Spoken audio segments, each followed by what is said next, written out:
Good evening, everyone, and a very warm welcome to Path to the Future, a very special program leading up to the Summit of the Future. My name is Denver Kisting, and Tatiana Shipao is our sign language interpreter, and I have a very special co-host this evening. I will allow her in a short bit to introduce herself. First up, we'll introduce our panel for you this evening. Madame Mupalang Pororo, the UN Resident Coordinator in Namibia. Greetings, ma'am, and welcome to this very special program. Thank you so much, Denver, and I'm very glad to be here this We're evening. glad to have you this evening. Thank you. Another special guest, of course, Ambassador Jerome Kakeka Shanika, Deputy Executive Director, responsible for multilateral relations in the Ministry of International Relations and Cooperation. Good evening, sir, and welcome to this very special program. Good evening, Denver. Good evening to the viewers. And I'm happy to be here. We are happy to have you here this evening. Thank you very much for being happy for me. Our last, but certainly not our least panelist, a very special guest also this evening, Mr. Mahongora Kaviwa, Secretary General of the Trade Union Congress of Namibia. Greetings to you, sir, and welcome to this very special program. Good evening, and I'm very pleased to be with you this evening and also to the viewers. It's always a pleasure, it's always a delight to have you in our midst. Very much. Yeah. I think the moment of truth has arrived for me to hand over to my very special co-host to introduce herself to you. Well, very good evening, Namibia. Thank you so much for tuning in on NBC One. My name is Ndapewa Ambabi, and I am the one with the audience. We have an audience made up of students from the University of Namibia, the Namibia University of Science and Technology, as well as Triumphant College. Hi, guys. Hey. Thank you so much for joining us. We are talking about the Summit of the Future as we address some of the pressing global challenges. And before we get into the conversation, you can also join us by calling in on 061-291-3339. 061-291-3339. Denver, it's back to you. Thank you so much, Ndapewa, and a very good evening and a warm welcome to you and your lovely audience. Before we get into the particulars of this evening's conversation, bearing in mind what Ndapewa had shared with you, that you may also participate in this evening's conversation, we'll take a look at an insert depicting, outlining exactly what is the Summit of the Future.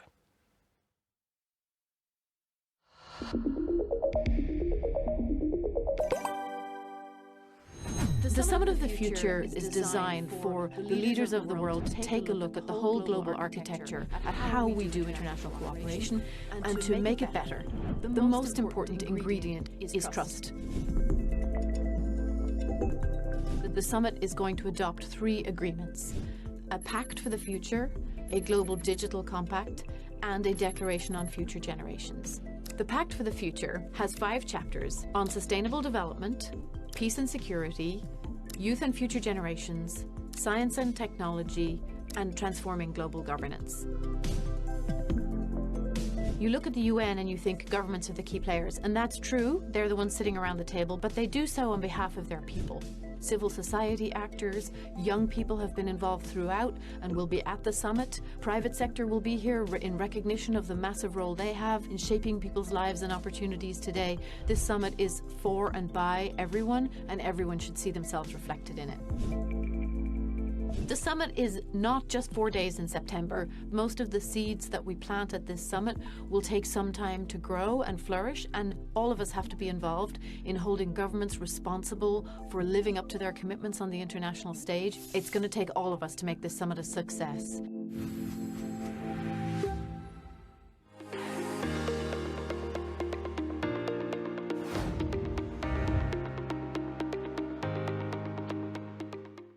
Welcome back to this very special program called Path to the Future, and we're going to get right into it.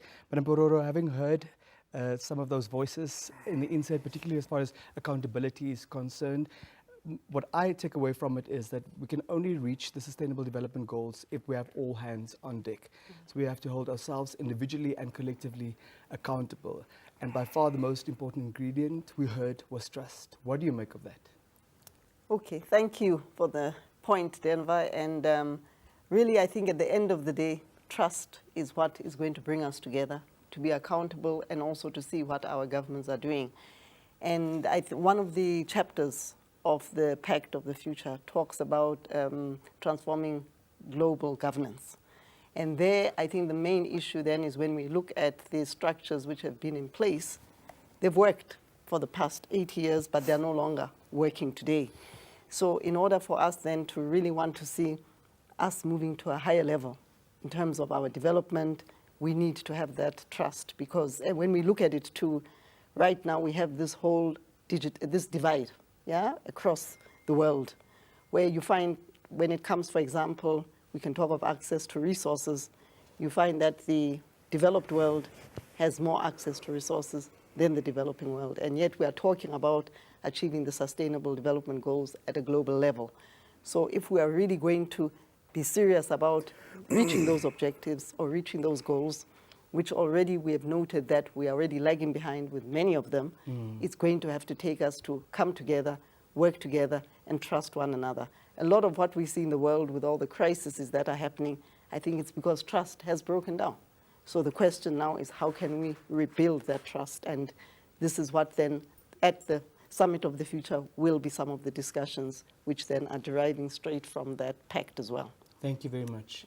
Ambassador, having heard Madam Pororo say that the playing field is not equal for the developed versus the developing world, yet the onus is on all of us to implement these goals, many of which are lagging behind as we sit here this evening. What is your take? Thank you very much. I think the Summit of the Future presents an opportunity, as the Secretary General said, it's once in a generation, to demonstrate that multilateralism can work for the better. And it has been proven that multilateralism is the best way to address the problem that's confronting us if we work together, if we restore that trust, so that each and everyone, mind you, the Charter of the United Nations, it is speaking to we, the people. And it is we, the people, that should be reflected in anything that the Pact of the Future that the leaders are going to agree. If I do not see myself through the mirror, then I'm afraid I will not be saying I'm among the group. So therefore, we need to have the SDGs that have been lagging behind. Some of the excuses have been that the COVID-19 disrupted the implementations. Do you concur with that excuse? Well, to the large extent, it has set back, but I don't believe that it is purely the reason why we have not achieved. Because the implementation, it is about 12–14%. So if you are saying you don't believe that COVID-19 is fully responsible for the slow pace at which we are implementing these goals, what really, according to you, is the motivation behind this? Because the implementations has to be applied at national level, and there are countries that perhaps need to be assisted. They need to be assisted, and in which way they can be assisted. Thank you. So, I mean, let us look at the digital divide. Are we all on the same level? It is not, and it has demonstrated. I mean, we have the global governance, which is not fair. Are we all represented in the Security Council on the same level? It is not. Thank you, And Ambassador. when these decisions are made, they are affecting one part of the world or another. But it's not, the playing field is not leveled. Thank you very much. Mr. Kabiwa, what is your take on the Summit of the Future and the pace at which we have been trying to implement the Sustainable Development Goals, bearing in mind that we've just heard that the playing field is not level? Thank you very much for your question.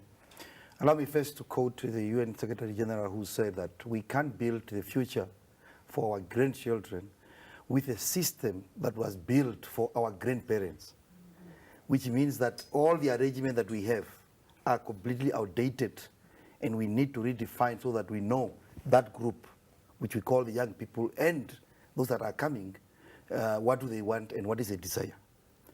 And also the very good part also that there will also be ethical relations on the future generation, which I don't know to what extent are the young people themselves were involved in it and how do we visualize it.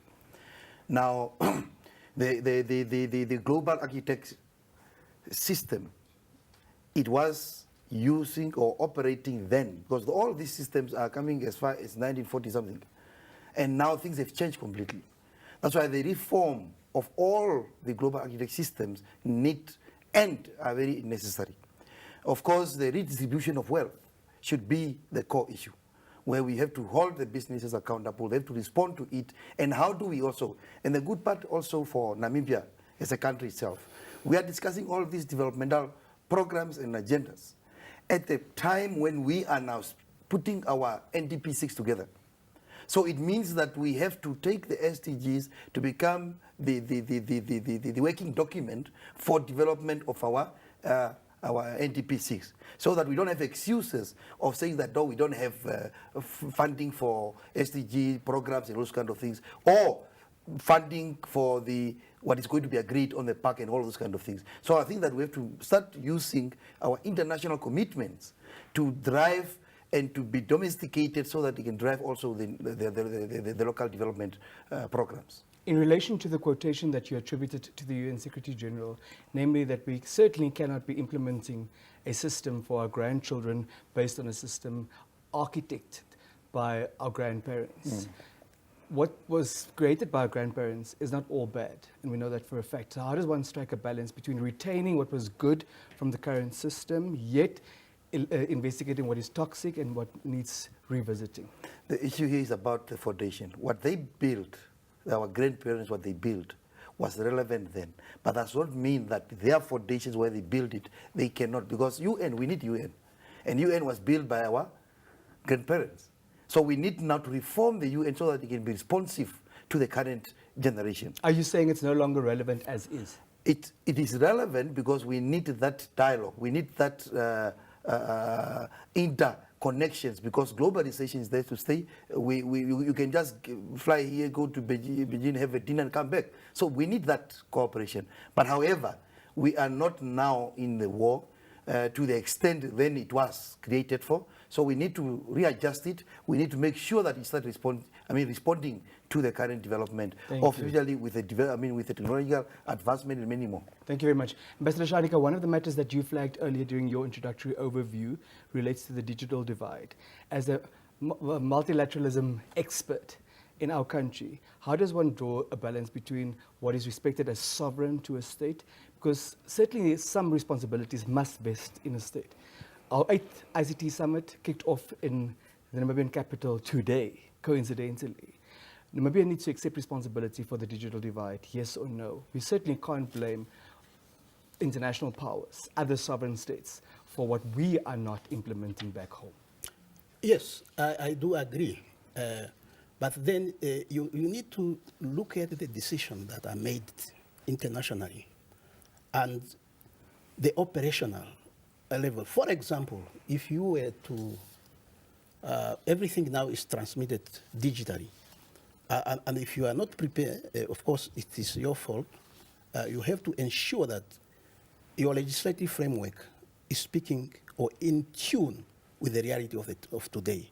You have to set up a framework or legislative framework that is legislating in terms of the technology that is existing today, that is in use. I used to use example, for example, when we, at the independence, we used to travel with a passport. The picture is just laminated, and the passport name is written in ink.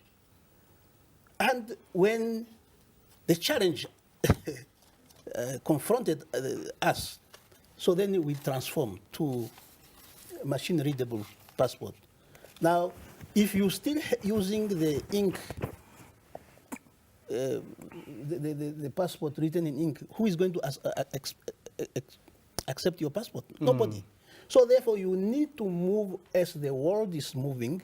You also need to ensure that you have a legislative framework that is speaking to the technology of today. And the you that you're referring to refers to individual countries as Individual well, countries. specifically. Yeah, if Thank you have problems, you seek assistance. Thank you. Because if you are lagging behind, I'm afraid you are going to. But also now to talk about the digital divide, we also need to look at, because the technology, or especially the artificial intelligence, it can overwhelm us if we are not careful. So we then need to strike a balance. The useful technology or the useful artificial intelligence, and that one that is bad. Thank you. Thank you, So we Ambassador. need to make a distinction. Thank you. Madam, would you like to respond to some of these matters Yes. that have been raised? So I think really what is crucial going forward is the international cooperation. How are we working together? Because I think if we are going to make headway, we need to see how to work better. And as we've said, you know, the divide is there, the playing field is not level, and the only way that we are going to level that field is by us working together and cooperating effectively in such a manner. And one of the things that will be the outcomes or the discussion during the Summit of the Future is also the global digital compact. And the whole idea with that one then is really to make sure that whatever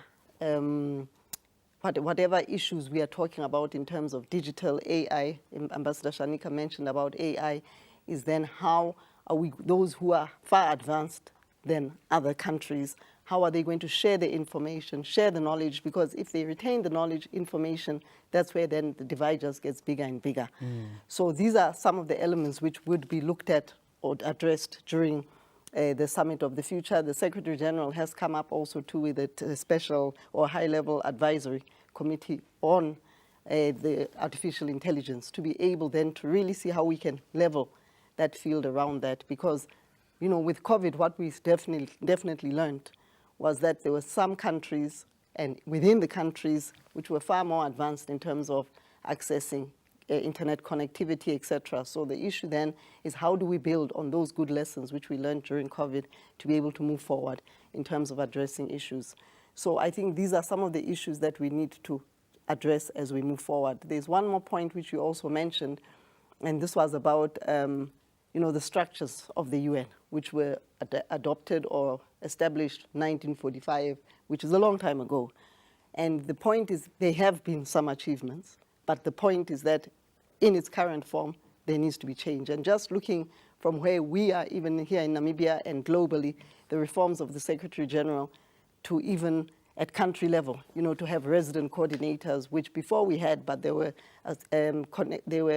you know, UNDP resident representatives. So the idea was really to see how we could work better collectively under in a more coherent manner in a country. And so these reforms are, you know, they are, you know, some of the ways we are trying to see how the UN can be reformed. It's a journey. It's not going to happen overnight, but the good thing is that the steps moving forward have already been established. So I think when it comes to young people, older generations, we talk now about youth and future generations, I think we still have to leverage on those intergenerational conversations, for example, because there are lessons which we can learn. It's not all bad, what happened, you know, in 1945, 1960, etc. But then let's pull on those lessons and build on what we are coming with the young people. Yeah. Thank you. Sikabiwa, very briefly, the collaboration and the cooperation that Madam Pororo is talking about, that not only needs to exist because it's non-negotiable, but it needs to be effective cooperation. What is it that we need to do also as role players in country to ultimately achieve the global objectives? Yeah, thank you very much. I think that your question will tail to the first one that you asked, Madam Pororo, on the issues of trust. Trust can only be built on one thing, social dialogue. And with the social dialogue, we have already legal instruments that we ratified. We ratified Convention 144 of ILO, and in our constitution says that any ILO instrument that we ratify, it forms an integral part of our system. Any international instrument, we need not domesticate it. That's what the Supreme Law states. We just have to work, but we have that convention. But if you look in the preparations to this summit, the debate in Namibia was nowhere visible. So I was expecting that the Ministry of International Relations of course, with the National Planning Commission, they will come robustly so that they can engage the citizen. So for them to understand what will our president and his team will take to New York when we are going to participate in this. Are we kind of things. engaging this evening according to you? We are engaging now at least, but a bit late because the texts are already prepared. You know, I participated in the UN Civil Society conference in May. So civil society across the globe, they were already preparing for it, and there was many texts that was there. But in Namibia, back home here, a bit the negotiations were not visible, except maybe 2 weeks ago when the Ministry of International invited everybody to come together and those kind of things. But again, we could do more. So we need to enhance the culture of social dialogue. The more we talk to each other, the more we build the trust, and we can own together the successes, and we can also own together the failure. Thank you. But if you are doing it in isolations, then when we come and highlight the weaknesses, you say we are critiquing, we are what, but we are still prominent of the social dialogue. Thank you very and we much. have instruments around. Ambassador, we're not going to have time for an extensive rebuttal because we'd like to hear from the young people in our midst as well. But just very briefly, your response to what Mr. Kaviwa is raising. No, I do understand the concern, but I just also need to remind everyone that Including Mr. Kaviwa. yes, the Ministry of International Relations did have a plan, but you have to know that in February we had a death of the president, and that really impacted a lot. Yes, we have tried. The Minister of International Relations and Cooperation, after he was appointed, he invited the President of the General Assembly to come to Namibia to speak to the youth, to speak to the legislatures, to speak to a variety of stakeholders. That was done. And he was here. And he had a conversation with a wide range of stakeholders, including the bankers. There was a discussion which was held at the Bank of Namibia. Thank you. And of course, then the Ministry of the Minister invited stakeholders to brief them on the Summit of the Future. Of course, on Thursday, the President and the Federal Chancellor of Germany and the Secretary General of the United Nations, they are going to have another, what we call awareness raising. Thank you, Ambassador. I'm sure more of those Yeah. particulars you can share with us during the course of our conversation. There are a lot of things that have been done, and I have come to a number of times to this same room, talk about the Summit of the Future. Yes, I know it sometimes, and of course there are also a number of issues.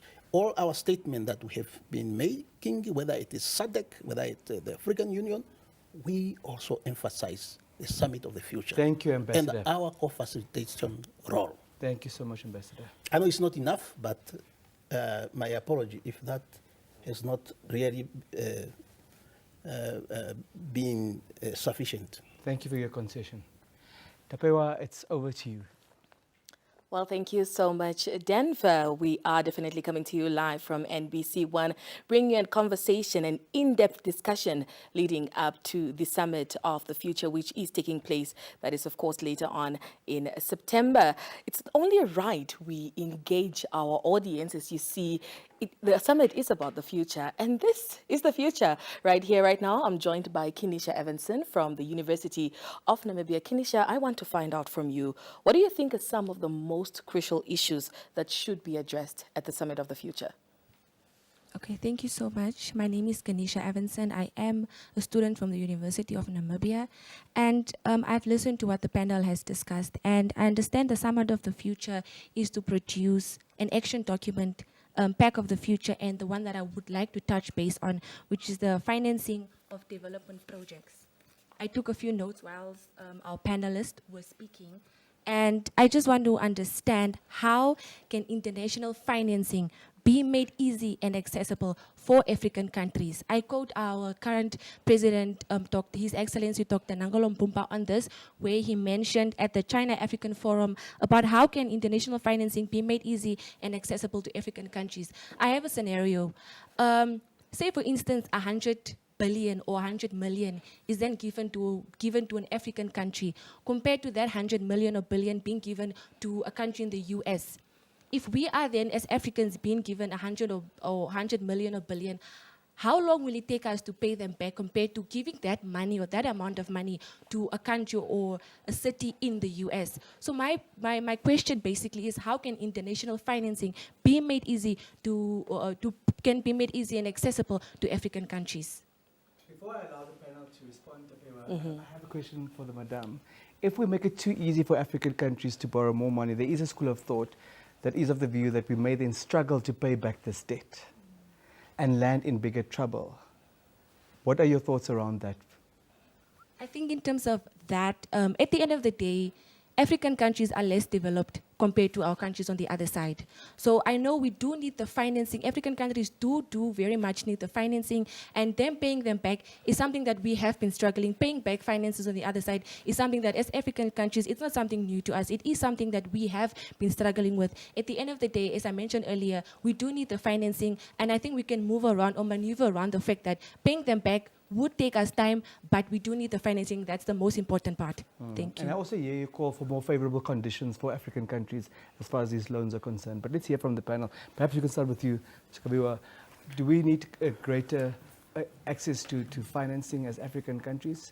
We don't need to borrow any single money from any person. So how will we finance Africa- the implementation of the Sustainable Development Goals? Africa have enough resources. We only need to sell our products for their value. And then we use our resources to build ourselves. We don't need to go and look for any international financing. We have enough money in Africa, including Namibia.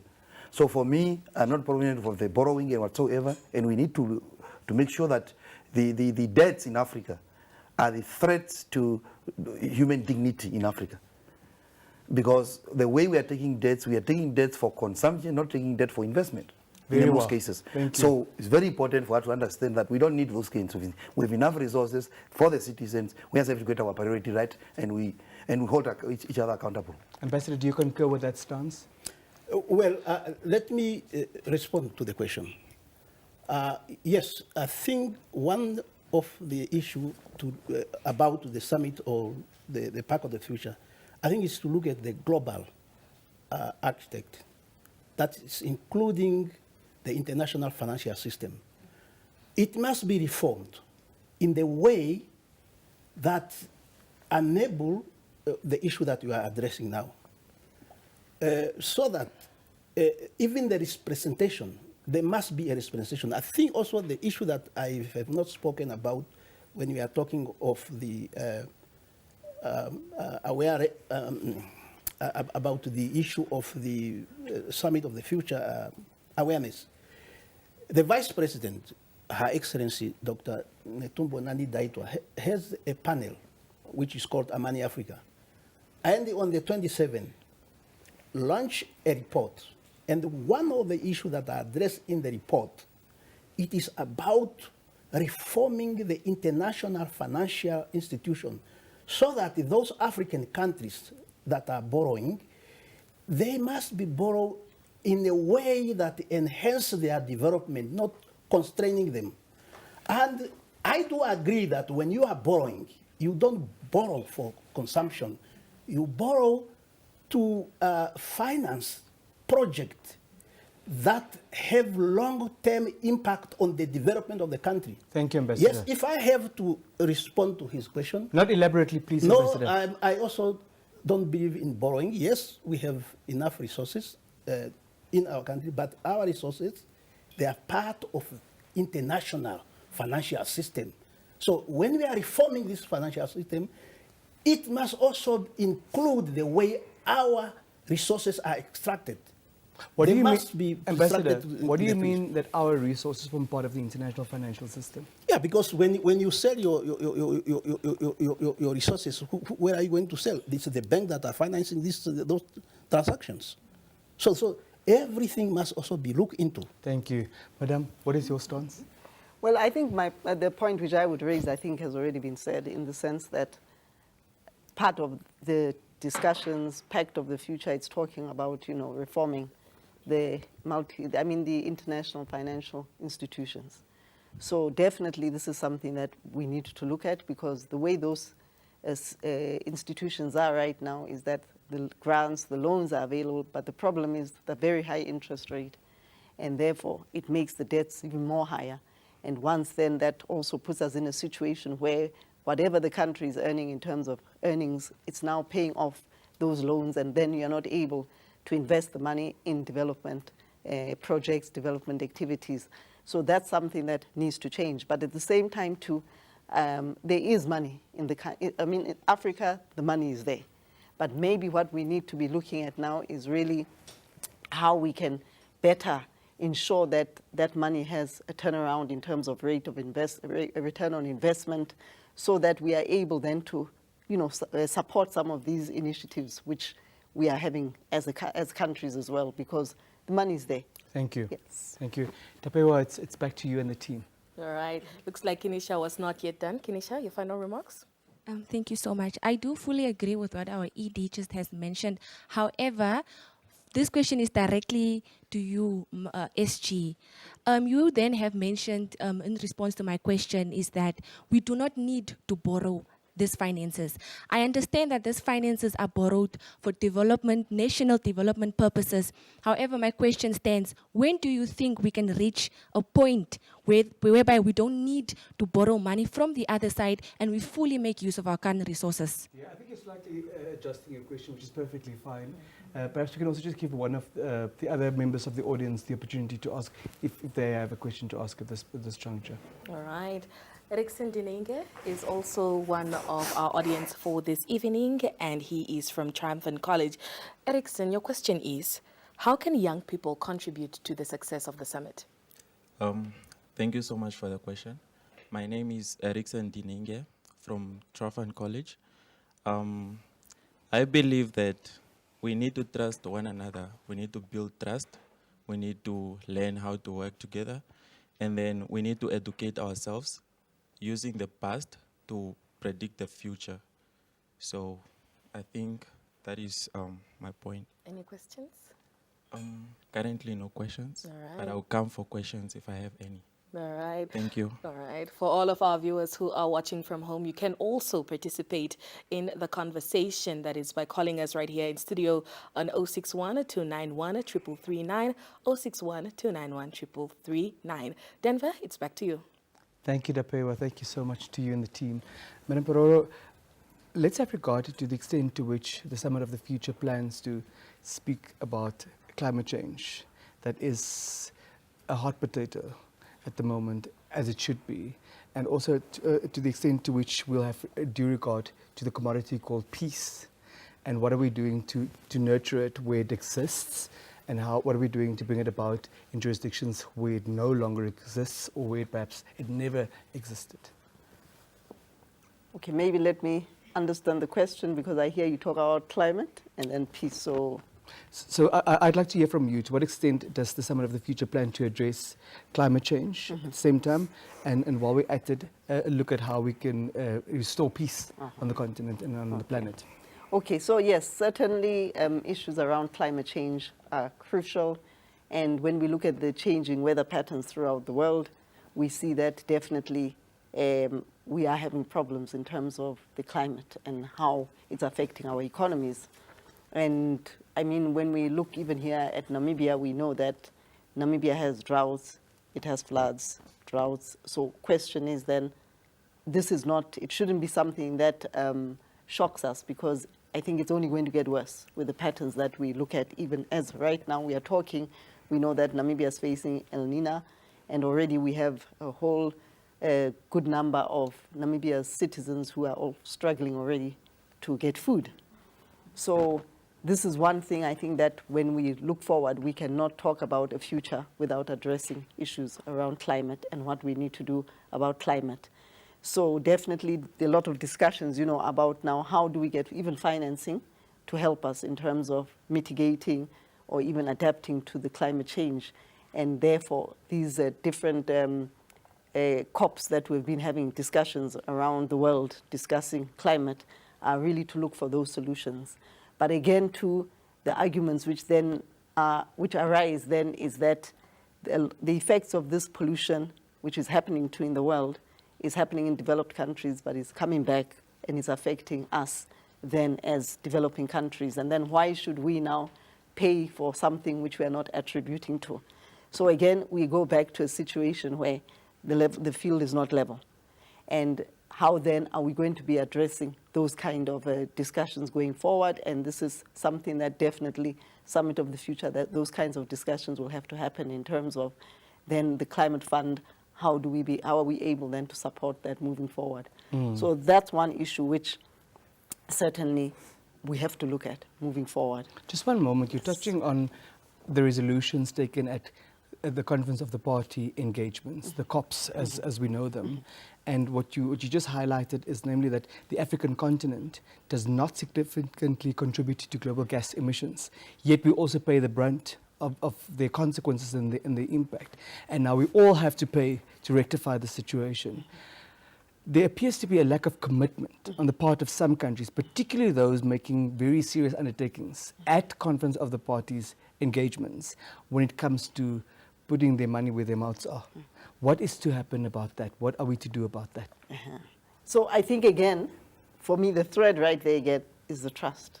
Yeah, we're back to trust, you know, and the point is that if we are talking of a system which is going to work for all of us, and we want to ensure that we are leaving no one behind, then they have to see how they contribute. And this is where I think now it becomes important then I think pressure amongst member states, peer pressure. Peer pressure. Yes, peer pressure amongst member states also then will cause us to begin to address those kind of issues. Yeah? And get countries to honor their commitments. Yes, to honor their commitments. But the point is that it's something which you have to see how we can push, yeah? Because you can't now, well, you could use a system where now you make countries accountable for that. Is it possible without such a system? Ambassador, you and I have spoken a number of times about exactly that. How does one hold one another accountable? And there might even be a correlation between our fight against climate change and the commodity called peace. Yeah. Because peace then could land under threat if countries do not honor their commitments. What's your take, Ambassador? No, thank you very much for the question. I think really we have to look. We were talking of responsible consumption before we started. As one of the goals, As one of the 17 goals. Yeah. Now, this responsible consumption is also speaking to extraction of mineral, because in many parts of the countries, you have extraction of mineral that are polluting the water sources. And the marine resources dies within, and the people are exposed to various type of disease.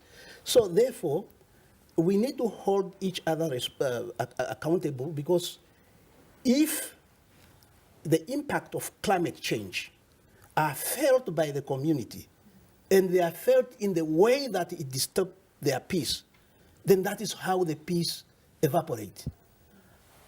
And in all this COP, we are talking of equal but differentiated responsibility. Because those who are responsible... We don't want to call them the culprits? No, we can call them whatever, but the result is the same. Yes. The result is the same. Is that when they pollute, we feel the impact. I live in the Caribbean, and I have looked into the eyes of my colleagues who are coming from small island states. They tell you, we do not know how long our island is going to exist, because it can be submerged under the water. Their home can be destroyed. Their home can be destroyed. Those are realities that they face. It is a question, it's an existential security to them. Thank so you. therefore, let's hold those responsible accountable, and we must also speak up. It is said But that what does that system? What should that system look like? How do we're saying to each other that we need to hold each other accountable, and that message, that refrain gets repeated at COP every single time. It is a but question. It's a question of justice, equity, and fairness. But if we are not speaking up, even the Bible says, if we don't speak up, maybe the stone will speak on our behalf. Very well. Ms. Kabira, let's hear you speak up. You've touched on the manner in which you felt the consultation didn't happen, as we're also preparing as a country for our role as co-facilitator. But from the perspective of civil society, how will you ensure just, equitable, inclusive presence and participation at the summit? Yeah, I think that from the Global Society Forum, there are various documents that was prepared.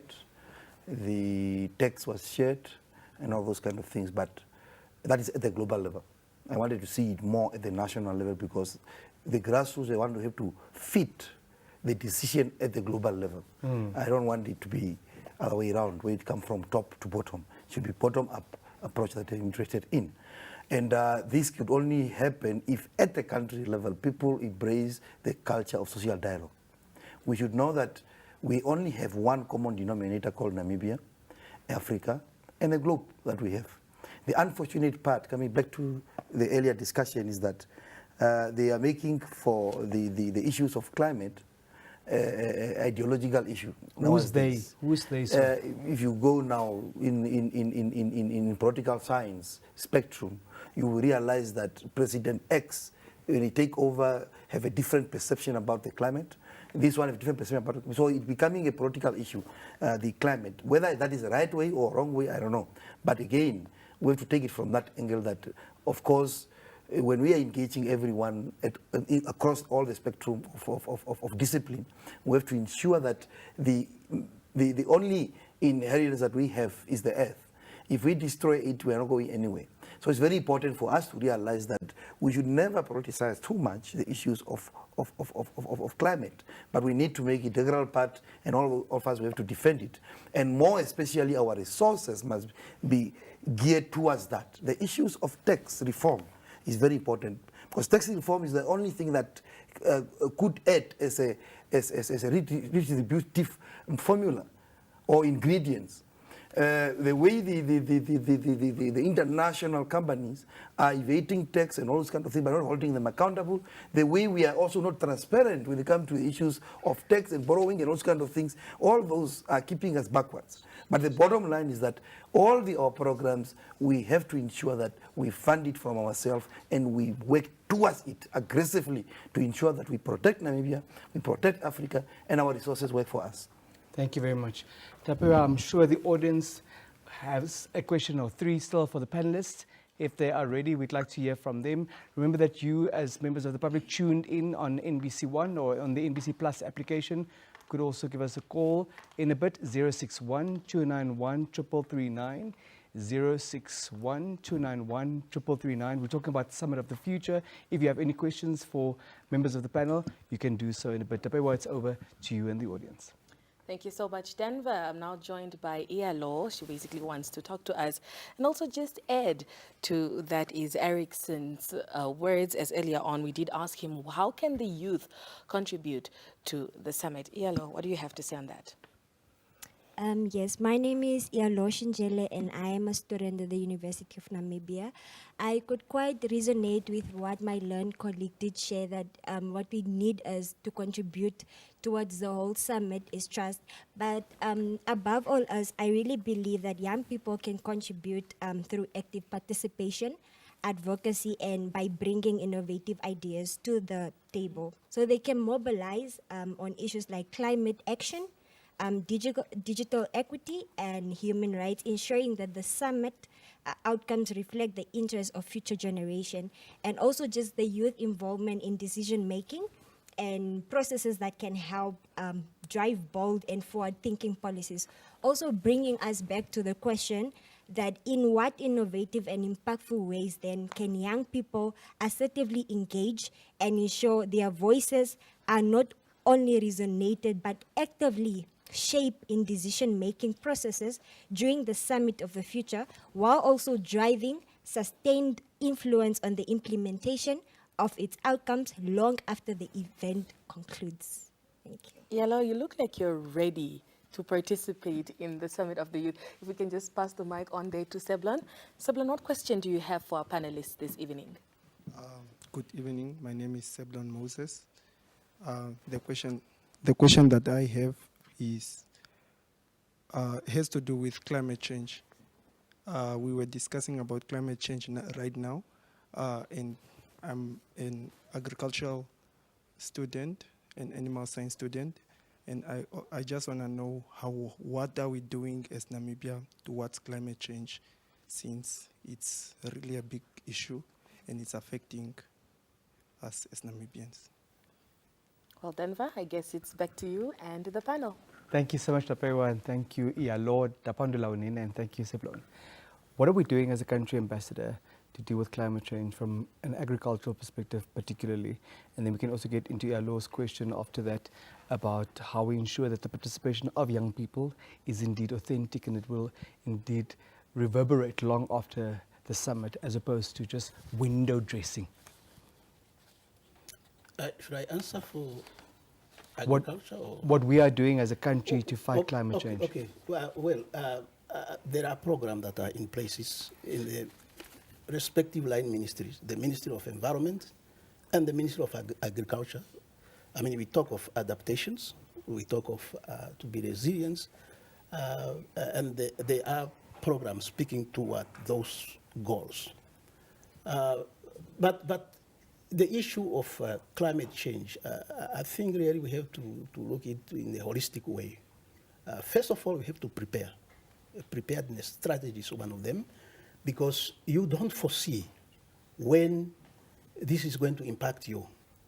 Recently, there was a story which people make a joke about when there was a decision taken to cull some animals to feed those people who have perhaps facing challenge. With food security. Food security. And of course, also within SADC, there are programs addressing food security issue. It's also something we talk as regionally. And that's how we must prepare, because we cannot just talk of climate change, the impact, but we are not putting up measures in place that are addressing those affected areas. Some are drought prone, some are flood prone. In our country, we have some regions that are both flood prone Yes. and drought prone. Yes, and of course, within SADC, we have set up the center, which is called SHOCK, that respond or that enable countries to share some of those information, as we need to have also early warning system that can predict when the weather patterns is likely to affect, and then you are better prepared to put in place. And of course, we work also with UN programs such as UN food programs and others. Thank you. Thank you. Madam, talk to us about your perspective on how will we ensure, if we invite young people to the Summit of the Future, that we will value their contributions and that whatever they propose, whatever they recommend will indeed be implemented, that we're not just busy with window dressing.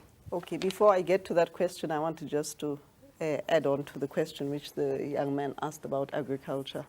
And, you know, the United Nations in Namibia is working to support the government in terms of specific areas.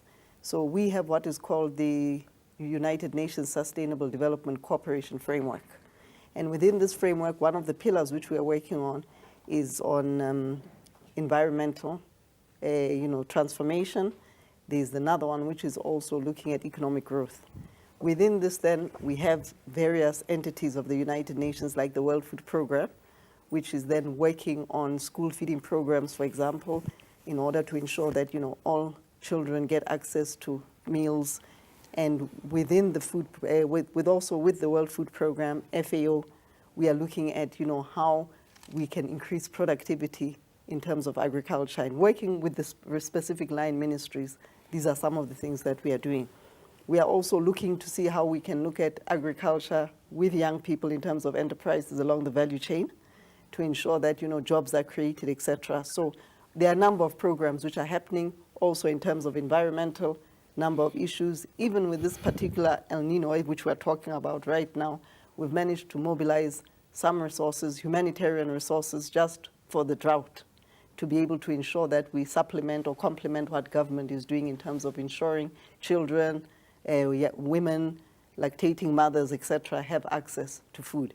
So definitely agriculture is an area we are working on. More could be done, I believe. But again, I think we need to look at, you know, the funding windows, etc. But certainly it's a priority in terms of our activities. Before we proceed, if a young gentleman like Seblom, who studies agriculture and food science, wants to get involved in those entrepreneurial projects that you support along the value chain of agriculture, which are the avenues that he and his colleagues could explore to make sure that they don't only get valuable experience, but certainly also contribute to these efforts? Okay, one program which I'm aware of is the one with Ministry of Trade and Industry, I think, which is on called Empretech, right? And Empretech is dealing with those kind of, in terms of enterprise development, etc. So that's one we could look at as well. I think there's another one which the UNDP has, but I can't remember the name off the top of my head, but it's also, I think it's an acceleration lab or something, which also, they could be those type of opportunities there as well. Thank you very much. You wanted to touch on as well, I would like for you to touch on how will we ensure that the youth representation actually matters and makes an impact and a difference. Madam Iyalo's question. Yes, okay, so I think, you know, okay, for a long time before I joined, you know, the resident coordinator position, I was working on youth unemployment, right? And one of the issues which I think was often a struggle and still sometimes is a struggle is the umbrella body representing youth, right? Because I think when youth are not organized, it becomes very difficult even to get your voices heard. Because then if it's a couple of you, on whose behalf are you talking about? So I think it's that framework of, you know, how you mobilize yourselves to become, you know, a force that we are going to listen to, rather than listening to scattered voices of young people, because I'm sure there are many different groups of young people in Namibia. We have the National Youth Council, which is also an umbrella body and has got young people under there, which is great, but is it representing all the voices? Probably, probably it would be. But I think then how do you come as a collective in order to be able to get your voice, your opinions heard? And for the summit, I think now the discussions are going on. Even I am aware that there's already online, there are discussions which are happening for young people prior to the summit, I think starting on I think even tomorrow, for the next three days, where they'll be discussing financing, etc.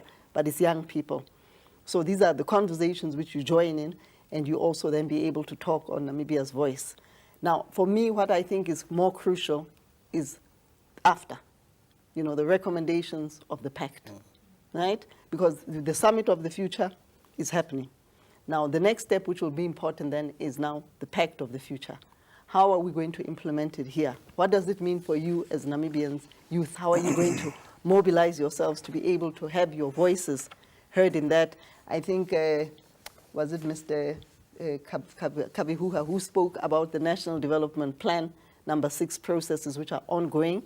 So right now, these are those good opportunities. We could already begin to see how your voices come into that. We are also, as the United Nations, finalizing our cooperation framework. How do we hear your voices? So one of the critical things I think which still needs to be done better is engagement of young people. Yeah, because we talk a lot about we want to hear your voices, you must make decisions and all of that, but the question is then... How sincere are we? Well, first of all, is how sincere are we? We might be very sincere, but the second part is how is the youth coming as, you know, mobilized? As an organized collective? Yes, as an organized collective, that's a good word, yes. As an organized collective to want to hear their voices heard. That's what I think is really critical in moving forward. Before we get into more particulars, we'll take a look at 2 more inserts and then we'll get the conversation going once again.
Welcome back to our very special program called Path to the Future, focusing on the Summit to the Future. Now, whether you find yourself in Gibeon or Ludritz or Gobabis or Swakopmund, Katiba Mulilo or Shakati Rundu, or in the Namibian capital, and you have a question for one of the panelists, perhaps you have a question for one of the members of the audience, we'd love to hear from you.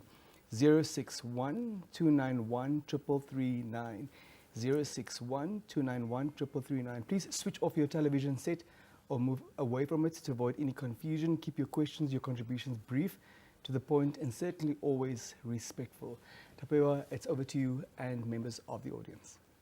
Thank you so much, Denver. If you're only joining us right now, you definitely did miss out on an hour of our special broadcast that is on in-depth discussions leading up to the Summit of the Future. And with that said, I am with my audience right here, made up of students from the University of Namibia, the Namibia University of Science and Technology, as well as Triumphant College. Are we still here, guys? Is the energy still there? Yes. Awesome. Now, I do have three of you who have questions for our panelists. Perhaps we can start with you, Daniel. Good evening, everyone. My name is Daniel Amtenya, medical student at the University of Namibia. I have a question, but before my question, I'd like to give a food for thought. Should we as Africans really be concerned and be politicizing the issue of climate change, as opposed to going to these discussions and saying, we want to reform our industry so that we are not merely extractors of raw minerals, but come to our countries, invest in our industries as in line with the SDGs, so that we are able to play a part in global reform as well. My question is then directed to Madame Pororo. How do we then, or how does the UN hold governments accountable post the summit with the implementation of the SDGs? How sure are we that this government will go back to other countries and implement the SDGs? What measures are they in place to hold these governments accountable? Thank you very much. Would you like to respond now, or shall we give more members of the audience the opportunity to ask their questions? What do you prefer, madam? Either way, I'm okay. We can go back, and or I can respond. Yes. Okay. Okay. Shall we allow it to respond? Yes. Okay. Respond. So thank you so much for the question. This was Daniel, right? Thank you. The future doctor. Yeah. Okay. Future doctor. Thank you. Okay. So yeah, it's an interesting question that you are posing, in terms of how will the UN hold governments accountable, right? So I think one of the things which you have to remember about the UN is made of member states, right? So when Namibia goes, as in His Excellency President Mbumba goes with his delegation, they agree to certain commitments, right? So the issue is that when they come back now, there are frameworks which are in place. And in this case, you would have Namibia has, the 2030. It has also the 2030 vision, and then it has also the national development plans. And this is the mechanism in which the country is using to say that they've achieved these goals which they've outlined, which are related then to the SDGs. So it's when they go to these meetings, they then also you have the national voluntary reports, right? That's where now then they are done periodically. So Namibia, for example, it might feel that they want to have a report which talks to issues of SDG number 8. So this is where then they'll report on what they've done pertaining to that specific report. 2015 was midway for the SDGs. Namibia, other countries have an opportunity to say how far they are in terms of achieving those objectives. So it's really at the country level where the countries will be held accountable for reporting on what they've achieved. Now, when we look at the Pact of the Future, though, is that, we still have another 6-7 years towards SDGs. So now the question is, are we going to have achieved the SDGs that the country has talked for? Where we look at right now, it doesn't look good, right? Because it showed that, or the report of the SG this year showed that we were badly behind, right? Was it this year or last year? I think last year, that we were badly behind. So now the issue then is, or the conversation now is, how are we accelerating, right, to be able to achieve the SDGs? One example which I would like to let you know is that, for example, there's a number of transitions which were identified by the SG in terms of acceleration. And Namibia, one of the ones which it signed for was to accelerate when it comes to jobs, social protection, and jobs for just transition, right? And so Namibia will get then a catalytical fund, but it's got to work closely with the UN to make sure that whatever it's going to do to accelerate the resources the Namibian government will provide. So it must be owned by the Namibian government, and it's not a small UN project, but it's just catalytic to what the government of Namibia is doing. So these are a number of let me say, accelerators which will happen. There's one on food, for example, another one on environment. So they're different, but for Namibia, they've one, given the issue of high unemployment of young people, is the one which they're looking at with social protection and jobs for just transitions. Thank you, Madam. Thank you very much. Yes, very briefly, please. Yeah, I want to make a contribution to your question. That is not UN way to keep the like our government accountable. We, the citizens, have to keep our government accountable through various structures. That's why the President Coordinator earlier talked about you, the young people, should have been organized yourself. So when the delegation of the president is returning from New York, you should have a debate with him or with his delegations that now come, bring what you assign in New York, and we have to make sure that we keep them accountable. And in every debate that we are debating, whether at the university, in your own faculty, link up with those, because there is 60 action issues of the PEC. So those 60 action issues, you should pick up which one is relevant to your faculty, which one whatsoever, so that in any debate, we link it to this international commitment that we made. But the bottom line, unfortunately, no one will come and keep the government accountable on your behalf. We the citizens, have to pull it up. And that's why the voluntary reporting, the trade unions, we also prepare what we call parallel or schedule report. The government have their report that they take on the development of SDGs. We also have our report that we take in terms of our analyzing the figures. And the problem that we have is the data. So we can keep the government accountable only if we're informed.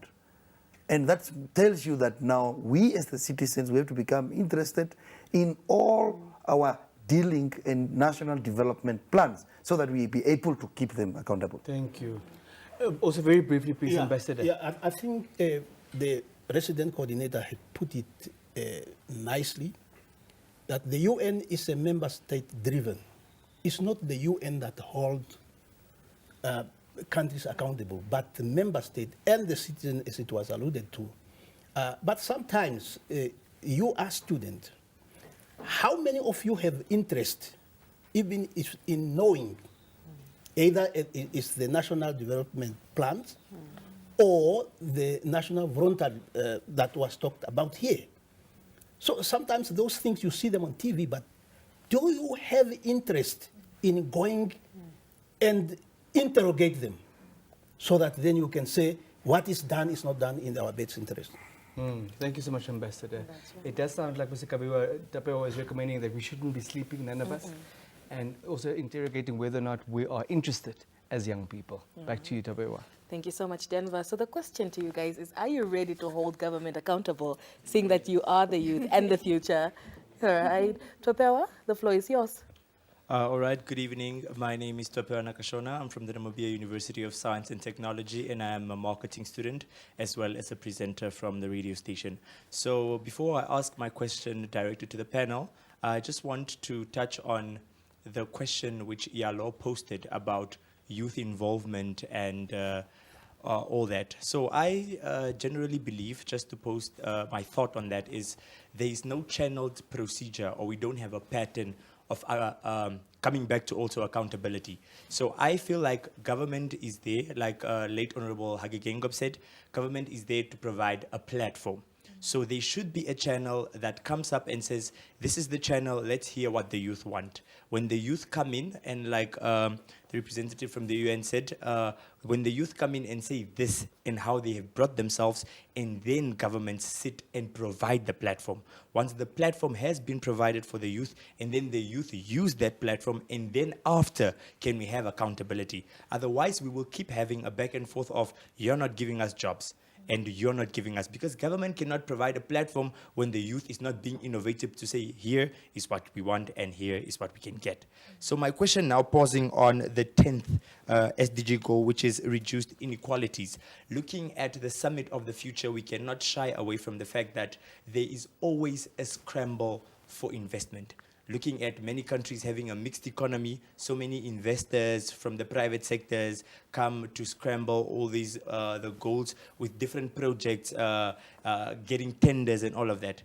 Are our governments ready to implement projects to ensure a better balance? Yes, by Vision 2030, Vision 2040, there should be jobs, but will we have a balance of people receiving a balanced salary? Because we have people now receiving, we have things like green hydrogen coming up, for example. If 2-3 years from now I'm a marketer, I can be earning $20,000 to $30,000 in the same building with someone earning $1,000 to $2,000 being a domestic worker. Do we have projects that are there to ensure that even though there is a gap between me and a domestic worker, is the standard of living balanced with the economic distribution? Tapewa, your Mbushe came to serve the fire. I'm telling you. So I'm going to let you answer that one, and then you come back to me for our last question for now. Thank you so much. Mr. Kabiwa, what is your stance on what we're doing in terms of proper programs to ultimately reduce inequality? It's an open secret that Namibia is the second most unequal country on the planet. Are we doing enough to deal with that? And to what extent are we making optimal use of the emerging industries to help alleviate the problem? Yeah, I think that is true. We are the second highest. That is only the metal that we are consistently having in our lifetime is to be unequal society. So, but the question remains, why? And what are we not doing right? 34 years, we can't blame about it. We can't do that. Why so not? The issue here is Why a not, structural. Why not? Why not is because the time that we have, that we are in charge of our destiny is more than enough. The issue here is a structural issues. That the financial sectors is there, it's not touched whatsoever, and that one that control everything. So, on the issues of salaries, of course, you heard comes January, we are going to have a national minimum wage of $18 whatsoever. Although it will be a bit delay for domestic and some other workers, but at least we are trying to move towards that to see how best we can address those kind of things. And also from a trade union perspective, this inequality is also brought by the deficiency of labor standards within the trade agreements and investment agreements. If you want to draw a foreign direct investment into a country, there should be a labor chapter into that, so that the social issues can be taken care of. So we have intensified from our side that the workers should have a say in trade agreement, in investment agreement, and this is to be made public. And there's a very, very aggressive campaign also for Namibia to subscribe for the extractive industry EIT, Extractive Industry Transparency International.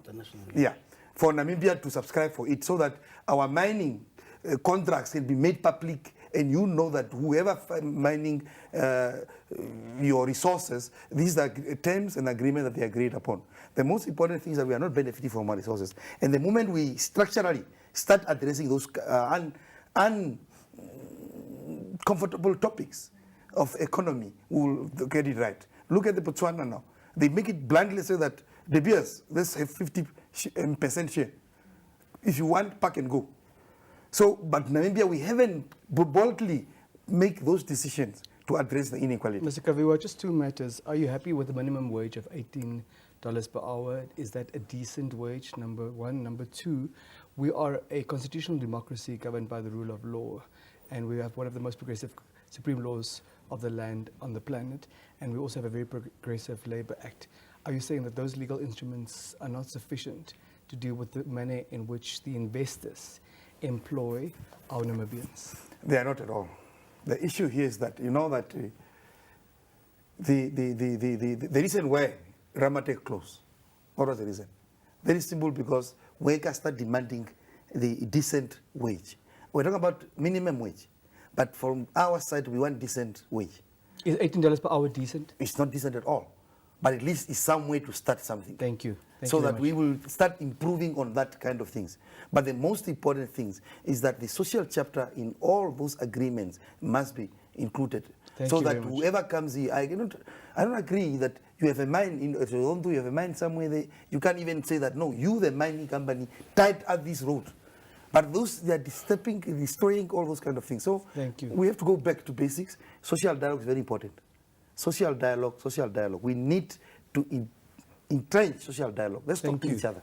Yes, Ambassador. Yeah, no, thank you very much. I think when you are talking to the issues, first of all, I think we need to, first of all, we are talking of the Summit of the Future. The main, or the central issue is that when we are going to the future, we really need to examine our attitude. Are we going to the future with the attitude of the past? Or we are going to have an attitude that speaks to the future? The Charter of the United Nations, among the preamble that I have cited so many times even here, speak to promotion of social progress and better standard of life in larger freedom. How, when we are talking of investors, when the investors come into a country, they come to invest. Now, they invest in accordance with the legislative framework that is put up. Now, if that legislative framework is not speaking well, is it not our responsibility to ensure that it is revisited? Just in the way here we are saying, the Summit of the Future is addressing the issues that are not speaking that we cannot go into the future because they were designed for our grandparents. So when we are when we are inviting investors, there are framework, legislative framework upon which we invite them.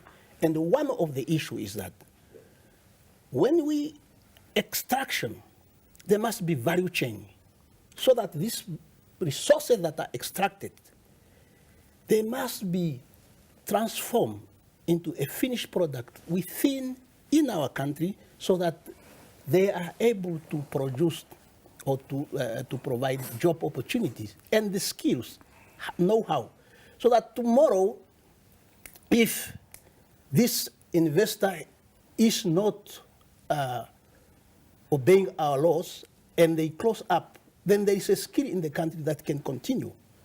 I think if we really look into the issue and we to look it with on the understanding what the countries need, not just to portion blamed.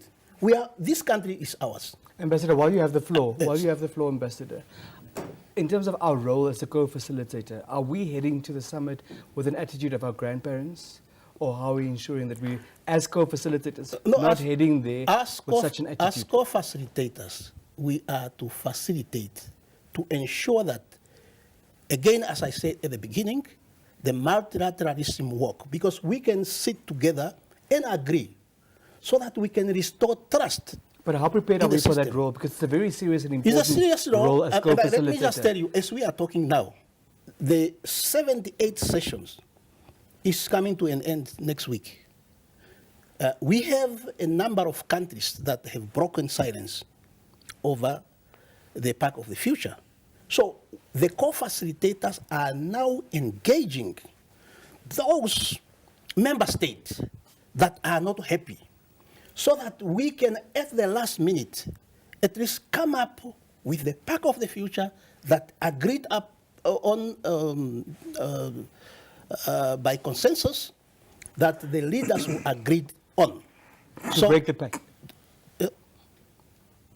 What is the expectation in terms of what consensus should be reached about? Of course, on those issues that many member states have disagreement on. So at the moment, the co-facilitators are working around the clock to talk or to engage those delegations that are not happy, to see to it that they find a language that is acceptable to all. Because once you certify the one that is not happy, and then the other ones say, oh, no, we are also not happy with this. So you have to find a language that is acceptable to all. And the clock is ticking. And it's a challenge. Thank you, Ambassador. Madam, because the clock is ticking, there is a chance, and one has to embrace that reality, that there might not be consensus. But what is your take on that matter? Okay, I think in terms of all these documents which are so political, because these are political texts, I think Namibia as co-facilitator working with Germany, I think they've come a long way from where the whole process started, right? The initial text, I think, was 120 pages. And now it's down to about, is it 28 pages? As the clock is ticking. As the clock is ticking. And I think the idea, too, is that, you know, we've said that there are 60 actions within the document. So I think it's already a lot, but they've come a long way. So, of course, they probably would not be total 100% consensus, but I think if the majority is in agreement with this document, I think it will move forward and will push it forward. And from where I'm sitting, I would like to believe that the co-facilitators have been really working behind the doors to ensure that this text moves forward. Thank you. Yeah, so I mean, I would like to say that ultimately the summit will come out with something for sure. But of course, you know, when you write these documents, it's when that discussion is happening in New York, then our colleagues from the permanent mission probably won't sleep for those 2 nights because they'll be working on this document. Yeah. So there's a lot of lobbying in the corridors. There's a lot of discussions. There's a lot. It's a heavy job to do that. Yes. But I do believe that we will have this document out. Yeah. Thank you. One point which I just wanted to really quickly before Ambassador says is just to go back to the inequality story, which I think was raised there. And I believe that, you know, when you look at Namibia's economy, right? Namibia's economy for long has relied on minerals, right? Or that's where our wealth comes from. It wasn't diversified. Yes, and when you look at the jobs, you can't get too many jobs from the mining sector because these are very high capital intensive. So I believe that, you know, the push by the late President Hage Geingob with the green hydrogen was already a way of looking towards the future. And so jobs will come out of that. Of course, you're not going to get all the jobs now because now the process is, you know, kicking off. But the opportunities are there, and because the opportunities are there then, is how then are we skilling ourselves as young people to be able to take advantage of those opportunities? Not even just at the level of, you know, you guys at NAST and at University of Namibia, but even vocational training centers, plumbers, welding, and all of that. So the opportunities are there, but the point is then, how are we adapting our curriculums to be able to take up that those opportunities? So it's these emerging sectors which I believe the jobs will come from.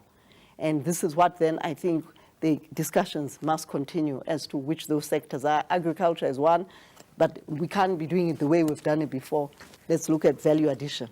So those are the things to be looking at in terms of then addressing some of those issues and working closely with investors. We have the Namibian Investment Development Board, you know, and those are the institutions then to be able now to work, you know, partnership, collaboration within the country is crucial as well. Thank you so much, Madam.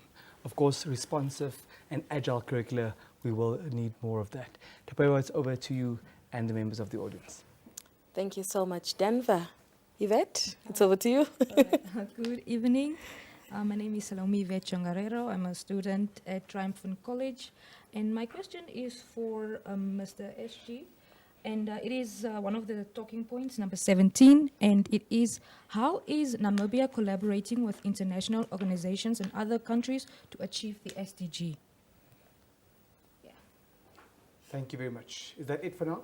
Yes, Denver, that's it for now. You can take it away. All right. Also, just to remind the viewers, if you want to participate in this evening's conversation, if you have a question for one of the esteemed panelists, the number to dial is 061-291-3339.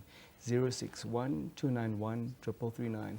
Mr. Kabiwa, Sustainable Development Goal number 17 speaks about collaboration, speaks about partnerships, speaks about effective cooperation that we also heard about earlier in order for us to jointly, to collectively, to severally achieve these development goals? Yeah, I think that Namibia, at the level of government, is members to many international bodies. It plays a major role in many activities at the international level as a state. And also the non-state actors are also collaborating with other international bodies. You take it from one organization I'm coming from, we are a member of SATUC, which is a trade union for SADC. We are members of I2C Africa, we are a trade union for Global, also members of I2 Globe. And we are also playing a major role because there is also what we call the major group and and other stakeholders body within the UN system, which bring the civil society and other players also so that they can contribute to major documents like this one. Mr. Kabelo, my sincere apologies. Can you just park your thought for a moment, please? We have Joel all the way from Swakopmund in the Orongo region on the line. Good evening, Joel. Yes, good evening. It's Denver speaking. Yes. Yes, Denver, I've got actually two questions. The first question is, yes, it's a summit of the future. Indeed. Now, if we talk about the future, we talk about something tangible. Now, I've heard about documentation and corridors and whatever the thing may be. Now, I mean, action speaks louder than words. Documentation is what to bring us forth. We come a long way with documents that have been pushed back and forth within the corridors of the United Nations, and now they're going to be pushed over to Namibia. And I've seen that, and I've even heard that the panel speaking so defensively about this document. It only is documents at the end of the day. We want to see results, tangible results, and that are going to be, in line with the future that we're talking about. The second one is, I've heard, and I've overheard one of the students, the marketing student from NAS, stating that whenever the youth come up with a demand, then government should come up with a platform. Now, since government is there to create an enabling environment, in other words, the platform for the youth or for anybody must be there. They should not wait until something has been asked or a demand has come forth. Now we have to create a platform. I think in that way we're not going to get anywhere, because we're talking about the future. The future is that you have to be prepared. You have to prepare today for tomorrow. I think that's the direction of the future. But to prepare for today and for tomorrow, I don't think that's anywhere in the future. Joel, thank you so much. Pleasure. In the end, those were more comments than there were questions, Mr. Kabiwa, but you also spoke on the manner in which the young people should hold the government accountable upon their return, the delegation from New York, and to create their own platforms. And if a platform is created, to make their voices heard, and whether you want to amplify your sentiments in that regard. But the questions around goal number 17 for greater collaboration, of course, still stands. Could you just keep that brief, please? Yeah. I think that I've read that already, that we have coordinations, and even the UN at the country level is also coming up with a cooperation framework that will be also discussed moving forward. At least in this cooperation framework, the UN tried at least to bring the government, the civil society organizations, and all the role players together. So how do we collaborate? How do we harness resources? And also the issues of capacity. If the more we're fragmented, the more we cannot coordinate and we cannot enhance capacity, because within a system, one organization might have some expertise there, that one expertise there. But the most important thing is that if we institutionalize our social dialogue, so as to know what the other parties are doing, we will coordinate better. Thank you. That is what we are doing at the country level. But of course, we are also collaborating throughout the globe. Madam Pororo, Joe also said that we talk a lot and we have many documents, but we need to see tangible results emanate from the summit. What's your Leonard take? Yes, well, thank you very much, Joel, for your question, for your point. And I think, yes, lots of documents will come out of these meetings, but even at the country level, lots of documents. But the point is that where you say we want action. Now, I think the point is that the action is then you as citizens making that action happen. Because the UN, yes, we produce those documents, but we don't produce them in isolation. Member states are the ones who are also part of those processes. So the point now is, if we want action, we will support as the UN in terms of like probably providing technical expertise, capacity building, but at the end of the day, the ones who are going to be accountable is the government. And you, as a citizen of the country, you then have to then be able to hold the country accountable for those actions. So that's at the end of the day, I'm throwing it back to you as well, because you have a role too in the country as well, because you are a citizen of the country. So as Mr. Kavihuha mentioned, is that us as the United Nations, then we have our cooperation framework, but we are supporting government. We are not doing the work of the government, we are supporting the government. Ambassador, I'm also hearing Madam Pororo hold us accountable while we are at it, that we need to walk the talk, we need to lead by example, we need to practice what we preach. There is consensus that there's global struggle regarding the implementation of the Sustainable Development Goals. Where do the key challenges lie for Namibia, and what does our commitment look like to deal with those challenges? First, let me touch on the documents. The many documents. The many documents. And the many talks. That was, I think, the point of Joe from Swakopmund. From Swakopmund. Now, when you go to the United Nations, every country has a position which is informed by its own policies. Here we were talking of a National Development Plan or the Vision 2030. Now, it is that the position that you will go with to the United Nations and say, this is how we want things, or this is how we do things from Namibian perspective. Another country will come with its own point of view. And whatever document that is going on, it is speaking to the priority that each country has set. Now, it is now, if you have not set your priority right, it's unfortunate. So therefore, it is important that when you are going to any multilateral platform, ask yourself, what are my priorities? What are my objectives? Are they speaking to the need of the people that I'm leading? So that when you go there, they are reflective of those. Now, if you do not have a document that set your priority and your target, how are you going to pursue? You might as well stay at home. Yeah. So you need to set your priority right. You have to benchmark them realistically. And you have to ensure that these goals are attainable or they are deliverable. So you don't just set goals just because you want to set goals. Yes, but again, Ambassador, where are our struggles and what are we as a country doing about our struggles? Our struggle, I think, as far as this Sustainable Development Goal, it varies. We have talked of in terms of agricultural, food security, drought-prone countries, those are challenges. Then you talk of in terms of quality educations. So is our education speaking to the need of the countries? Here we have students here. In a few years, they will graduate. Now, when you graduate, what you have learned from the university, will it enable you, or does it speak to the needs of the job market? Those are the questions that we have. The youth unemployment figures tell us that they're not, particularly the graduate unemployment figures tell us that they are not. So now, everything that you do, you look at the problem that you have, and you say, how are we going to address this? So it must speak to the needs, to the problem that you are experiencing. And ours are speaking to the problems? Well, I'm not here I'm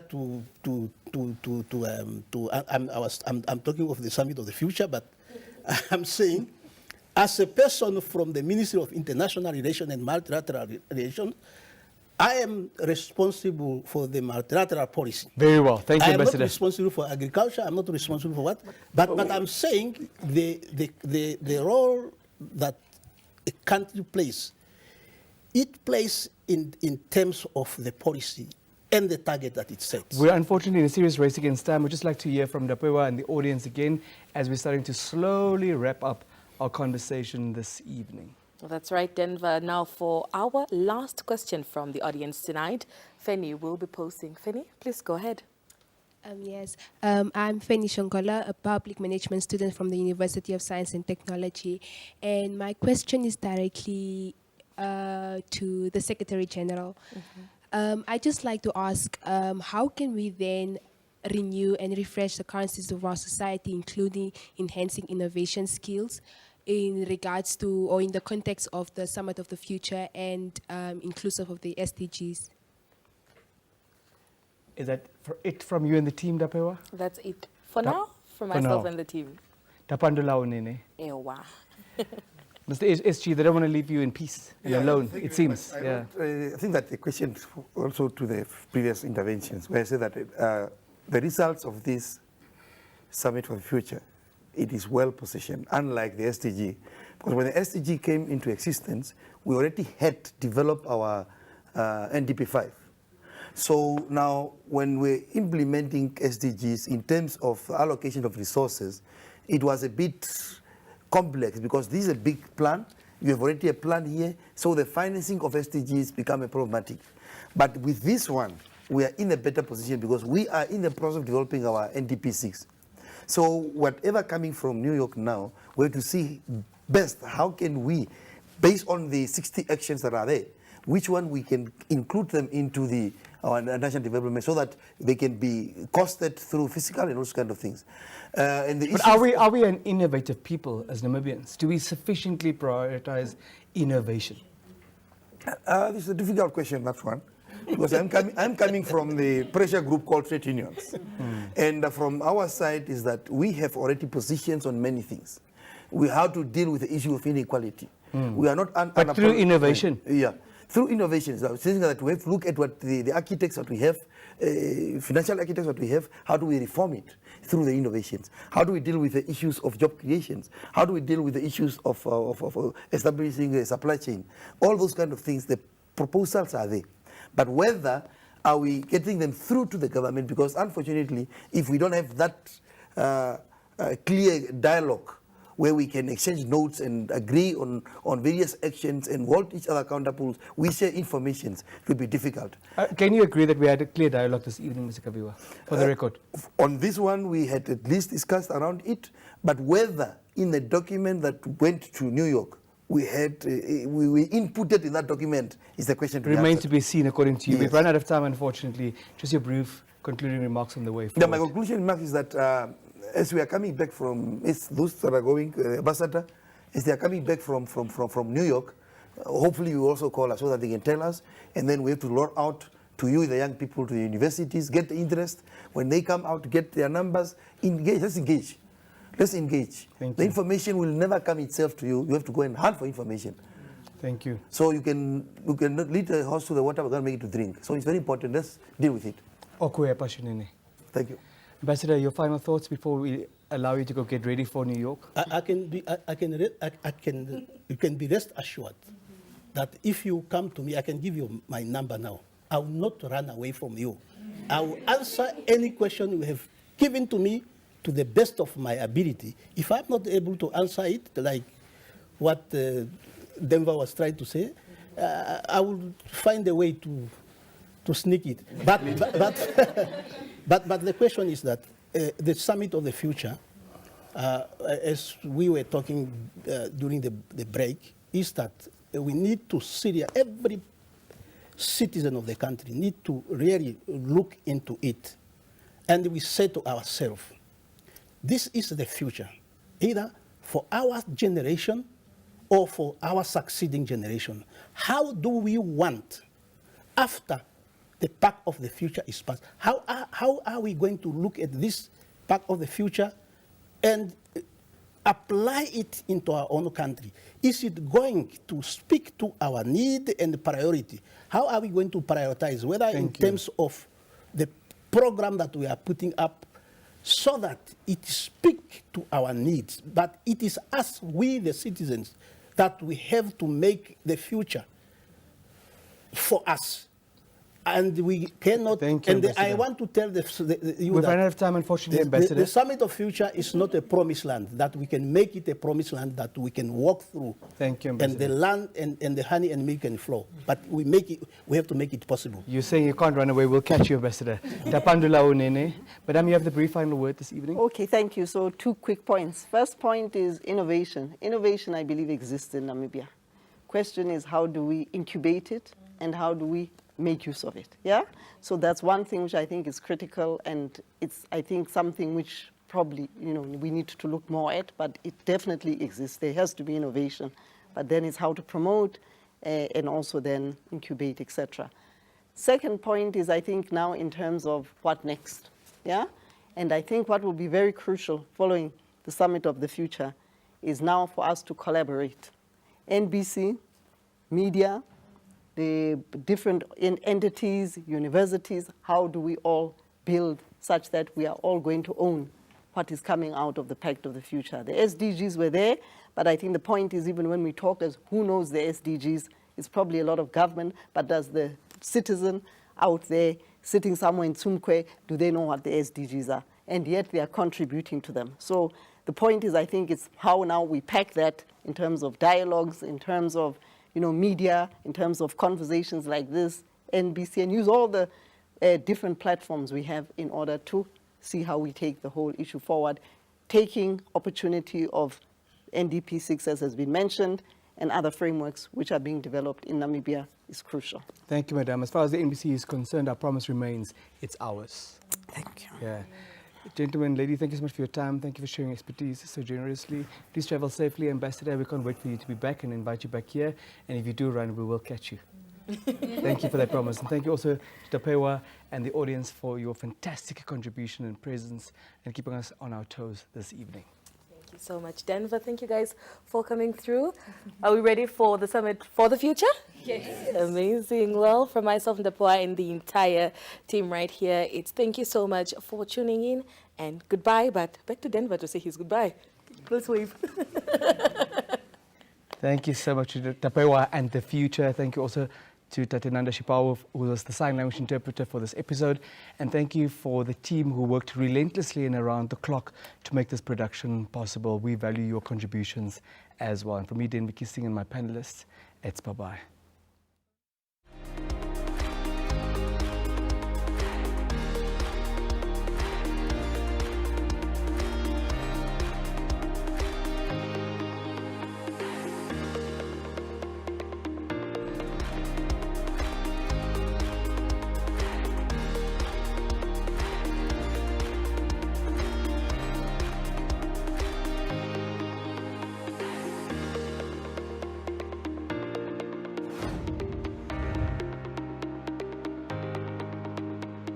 Choices can make or break the future for generations to come.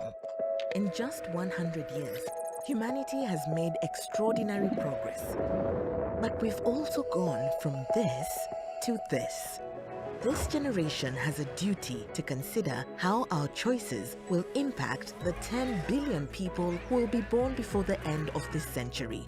Using data and foresight tools, we can understand our world more clearly, envision a brighter future, and together make better choices. We can build a thriving, sustainable planet for future generations where everyone has equal rights, poverty and hunger are no more, quality healthcare is accessible, peace prevails, and technology offers opportunities for all. This September, world leaders will gather at the Summit of the Future to decide on a declaration on future generations, recognizing the exponential impact of our actions today for tomorrow, paving the way for our common future. For people with disabilities to have a better future, it is crucial for them to be involved and for them to participate in decision-making and policy development. People with disabilities should be asked about their opinion, their views, and their perspectives. There should be accessible information, fairness on an equal basis, people with disabilities are not consumers of societal help, or they don't need help, just they need inclusion. To build a world in which disability isn't a bad word, in which young people with apparent and non-apparent disabilities are able to be loud and proud in who they are, and not to feel like it's a deficit, not to feel like disability is something to be ashamed of, but to really feel that it is an asset to their lives and to the people around them. I want to see an improvement in feeding and nutrition for children with disabilities so they can fulfill their rights to health, participation in community living, and education. Another thing for the future is equal access of support. To build a better future, we must always remember that girls with disabilities in education must be at the forefront. They are the center of their communities, they have knowledge base, and we have so much to learn from them. Let's not forget them, let's learn, and let's build a better future for everyone.